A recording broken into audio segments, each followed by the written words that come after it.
It was a good day today, ladies and gentlemen. Not only for our fantasy teams, but also for our Texas Longhorns, Hook 'em Horns. We are in the playoffs. We're not going to talk about that too much. We will stick this to fantasy. Starting off with the Cardinals game. Looking at Arizona, James Conner comes out and turns into a three-down workhorse. Now, we had Conner as a buy low candidate 2 weeks back. I was a little bit worried because last week they used him in a three-man split backfield. They used him in a backfield with Michael Carter. They used him with Amari DeMercado. Now, we did say it was a blowout, right? Remember that Rams game where it was really never a football game, so the usage wouldn't be super predictive of what you had going forward. But now we see, yeah, James Conner is going to be that three-down back. He didn't really get involved as a receiver, which is maybe a little bit frustrating, but Conner does look like someone that we are starting going forward. McBride, obviously, going to continue to crush it. Hollywood Brown only has 3 targets. Hollywood Brown does get injured in this game, ladies and gentlemen. Only ran about 20 routes, but still, this was just going to be a heel injury we need to continue to monitor and probably not startable until we see otherwise. Going over to Pittsburgh, Kenny Pickett goes down with the ankle. So Mitchell Trubisky is stepping in. So you're going from bad to maybe slightly worse. Still, it's going to be bad quarterback play regardless. None of the receivers are that exciting. I mean, they're spreading the ball around a ton. You had 27 total pass attempts. The team lead for targets was tied between Freiermuth, Johnson, Pickens, all with 5. Not starting any of these guys. And what's very interesting is looking at the running back usage. You actually have Jaylen Warren being dominated by Najee Harris for the first time all season, really. I mean, really, it's been a 50-50 backfield split all season, but it looks like Najee is taking more now that we have the change in offensive coordinator. Now, going over to the Chargers offense, Austin Eckler continues to be one of the more inefficient running backs in the NFL. This offense continues to struggle. Now, Keenan Allen still gets there, has 100 receptions on the season now. In reality, still probably starting Eckler. We bumped Eckler down from a top 3 running back. We were saying he's a borderline top 5 guy. Now we probably need to bump him down to being a high-end RB2. Because the issue with Eckler, right? You have nobody in this offense. Herbert has 37 pass attempts, and he only has 3 targets out of the backfield. He has the same receiving stat line as what you have from Joshua Kelly. I mean, Eckler looks like, I don't want to say he's washed, but he's probably washed. That's why he was our least drafted player in round 1 this year. Because typically running backs at this age, we can say no thank you. Now, on the New England side of things, we will talk about Ezekiel Elliott a little bit more in the waiver wire video. So, of course, make sure you're subscribed. Ramondre Stevenson goes down with the hamstring injury. None of the receivers are interesting. Devontae Parker does dominate in targets, but keep in mind, we're already through all the bye weeks. So these wide receivers like Devontae Parker that have a capped overall ceiling, but maybe a high floor, they don't matter as much now that you don't have to worry about buys. So really, nobody here in New England outside of Ezekiel Elliott will be appealing. But Zeke does play 44 snaps in this game. Really, you only have seen Ezekiel Elliott and Ramondre Stevenson on the field for the Patriots this season. Now, going over to the Colts, very excited to have Michael Pittman Jr. going out there, getting us the massive blow-up spot. Y'all know we kind of went all in on this Colts offense this offseason because they were just beautiful prices. Pittman being drafted as a wide receiver 4. He was our 3rd most drafted wide receiver. Josh Downs was our 2nd most. Downs does take a step backwards. He does run 37 routes, but he only sees 5 targets. Downs doesn't really look startable. Zach Moss dominates with volume. He has 67 snaps. Typically, you're not really wanting to play running backs going up against Tennessee. We know it's just a really tough matchup. But with that being said, Zach Moss is going to be someone that you are starting going forward based off the amount of snaps he sees in this offense. Now, going over to Tennessee, I mean, this is just a week where we had so many injuries. Derrick Henry goes down with a head injury, but Derrick Henry already got you there. Derrick Henry had 100 total rushing yards. Derrick Henry had multiple rushing touchdowns as well. Now, Tajay Spears came in this game, and Spears is going to dominate snaps when you have no Derrick Henry. He had 57 total snaps in this contest. What's most exciting about Spears is it's a running back that actually really got involved as a receiver and looked pretty damn good from a per touch perspective. Tajay Spears walked away with this game with a total of 6 targets, which is noteworthy. And what's also interesting is DeAndre Hopkins is now getting more involved in this offense. Last week, it looked like he was trending down to only playing about 50% of the snaps for Tennessee. Now that's up above 75% again. So Hopkins is going to be viable if you really wanted to go that direction. Now going over to what I was excited about in the early games, the Broncos Texans ended up not being that exciting because Russ had 3 picks. Sutton still gets there. It's funny, Sutton continues to score receiving touchdowns off of very little volume. Only had 7 targets, but gets the receiving touchdown off of 2 receptions. This is going to come back down to earth. I promise you that. But Javonte Williams, if you're looking at the running back usage, plays 39 snaps out of a potential 60. So he is still the 3-down running back here. Javonte does see the majority of the touches out of this backfield, but ultimately doesn't get there when this offense struggles. Going over to the Houston side of things, very frustrating that Devin Singletary kind of gives us the head fake. Last week he goes, okay, I will be the starting running back even with the healthy Dameon Pierce. This week we go, okay, well, no, never mind. I guess it's Pierce. I'm not really starting Dameon Pierce or Devin Singletary. They're probably below average talents of the running back position, splitting their respective backfield 50-50. And then with the receivers here, Nico Collins, full-blown domination. 12 targets, 9 receptions, 191 receiving yards, and the receiving touchdown. Obviously, this is under the circumstance where Tank Dell goes down. Tank Dell will most likely be out for the year. And on top of this, you had no Dalton Schultz in this offense.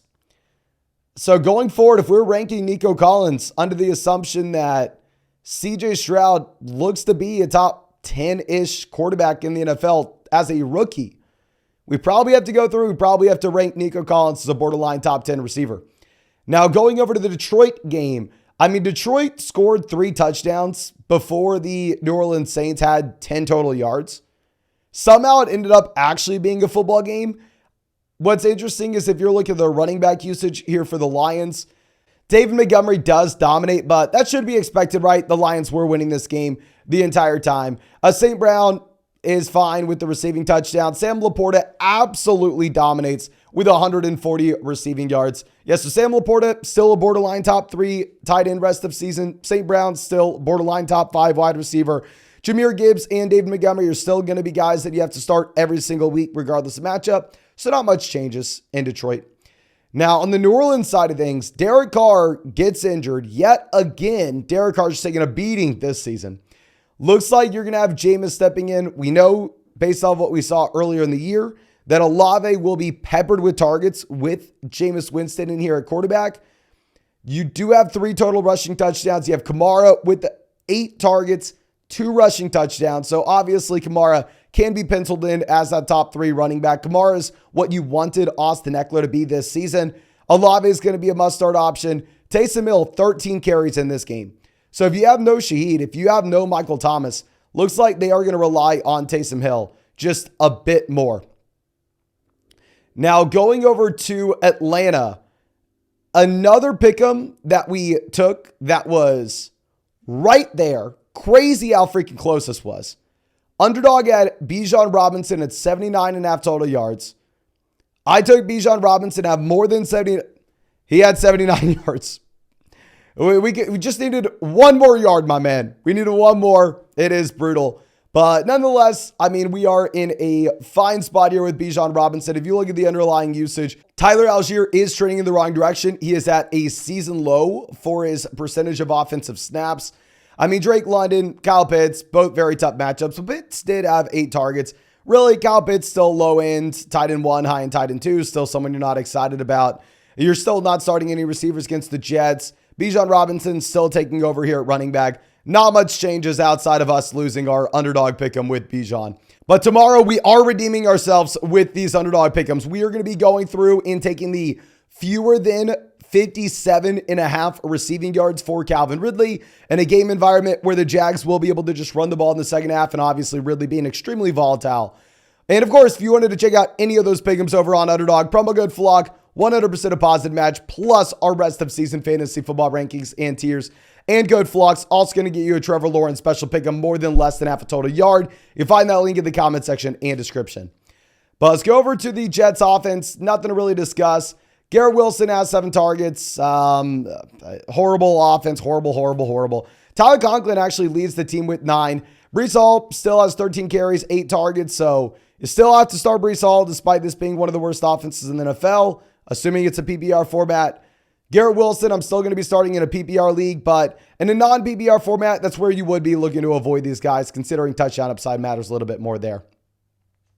Now let's go over to Miami, where we are starting everybody just because Las Vegas Sportsbooks had them as the highest scoring offense this week. And you were telling me that you have an applied team total of 30 points. I want all your running backs. I want your receivers. And yeah, Tyreek Hill, our underdog pick'em of the week to score a touchdown against Washington. Drops 2 on them. We'll flex on you for that as well. Devon Achane fully back, has 2 rushing touchdowns. Mostert gets there as well. I mean, obviously, just a blow-up spot here for Miami. If you're looking at the running back usage, it is noteworthy that Devon Achane sees 37 total snaps in comparison to Raheem Mostert at 23. So Devon Achane is clearly the running back 1 in this backfield, and he will be ranked well ahead of Raheem Mostert going forward for me. On the Washington side of things, Sam Howell is just not good. Please stop trying to tell me Sam Howell's good. Really, nobody gets here. Even with this being just garbage time city, this offense can't effectively move the ball down the field. Looks like they've given up firing the defensive coordinator, trading away the defensive lineman. You do have an injury to Brian Robinson, so Antonio Gibson may be viable in a full PPR format, considering usage as a receiver. We will talk about Antonio Gibson a little bit more in the waiver wire video, so just make sure you are subscribed. Now, going over to Carolina, we have Bryce Young continuing to look horrendous. Bryce Young, 0 touchdowns, throws a pick as well. Adam Thielen doesn't do anything here today either. I believe Underdog had Thielen's big like 61.5 total yards, but Thielen walks away with 6 targets, 25 receiving yards. Jonathan Mingo dominates with 10 targets in this offense. Really, the only story that you have in Carolina that's worth noting is Chuba Hubbard dominates over Miles Sanders with snaps and touches. Hubbard has himself a phenomenal day, and this is important in terms of maybe starting Chuba Hubbard in good matchups going forward. It's just going to be difficult if he's not getting involved as a receiver, and obviously this is one of the worst offenses in the NFL. Now going over to the Tampa side of things, Mike Evans continues to dominate. Rachaad White continues to dominate. Cade Otton really non-existent here. Don't really need to be worried about Otton. He runs 30 routes, sees 0 targets. But if you look at this graph from PFF, all these graphs and all the snap data is from PFF, you will see that Rachaad White just continues to be more and more and more involved in this offense. This was the perfect game environment for him. This was the perfect matchup for him. Rachaad White continues to project out as a top 10 running back from a points per game perspective in a PPR league. Obviously, non-PPR, you'd be a little bit more concerned. Now, going over to the Eagles-Niners game, Brock Purdy, I mean, it is absurd to say, but at this point, is by far and away the most efficient quarterback in the NFL and has a case of the MVP. I'm obviously not saying he's the best quarterback in the NFL. A lot of it has to do with the situation, but the level that he is playing at is absurd. You have Deebo Samuel walking away with 3 touchdowns. You have Ayuk grabbing a touchdown. CMC getting himself a touchdown. I mean, just absurd. Absurd. You start all your Niners. Brock Purdy looks like a must-start guy as well. And yeah, I don't think there's anything else that we can say here. Of course, I mean, if you do see the Niners offense come back down to earth a bit, these options will be a little bit more volatile, just considering the fact that, I mean, there are so many of them competing with each other, but you're starting them regardless. Now, going over to Philadelphia, I mean, it's just such a tough spot. You get blown out. DeAndre Swift never really has a shot. A.J. Brown, Devonta Smith dominate with targets. They each have 13 and 11. They both have phenomenal days. Really, the only thing is, if you're going up against the Niners, it is difficult to move the ball. It is difficult to do anything. Now, the Browns game's a little bit surprising in that Flacco looked okay, and it makes me think that the Jets should have signed Flacco. I mean, obviously, I don't act like Flacco's great, but I mean, I think he's, at this point, better than Trevor Siemian. Now, Amari did get concussed. Nothing really to look at. I mean, Elijah Moore could be potentially a waiver wire pickup that we'll look at a little bit more in the video tomorrow. If Amari misses time, Elijah Moore did have 12 targets. But Kareem Hunt and Jerome Ford do split this backfield where Hunt has 12 carries in comparison to Jerome Ford at 9, but Ford does walk away with the receiving touchdown. And then going over to Los Angeles, Tyler Higbee does get hurt, but Kyron Williams gets there with the rushing touchdown. Puka gets there with the receiving touchdown. Kupp gets there with the receiving touchdown. Kupp leads the team in targets with 8. It's not like Cooper Kupp looks 100% healthy. I still think that we rank Puka, Kupp as mid-wide receiver 2s, and I still think that we rank Kyron Williams that mid-running back 1 like we did this week. So very fun week of football. I feel like we didn't have too many surprises from a fantasy perspective. Obviously, from an NFL perspective, there were a few. But Hook'em Horns, ladies and gentlemen, thank you for sticking with me. If you have not done so already, hit that like button, subscribe to the channel if you play fantasy football. And if you wanted to tell me with Calvin Ridley for fewer than 57.5 receiving yards, you find that on Underdog Fantasy, promo code FLOCK, 100% deposit match, plus our rest of season fantasy football rankings and tiers, and that Trevor Lawrence special pick on more than less than half a total yard. But thank you again, ladies and gentlemen. I really do appreciate you. Really hope you have a great day, and really hope I get to see you in the live stream Monday night.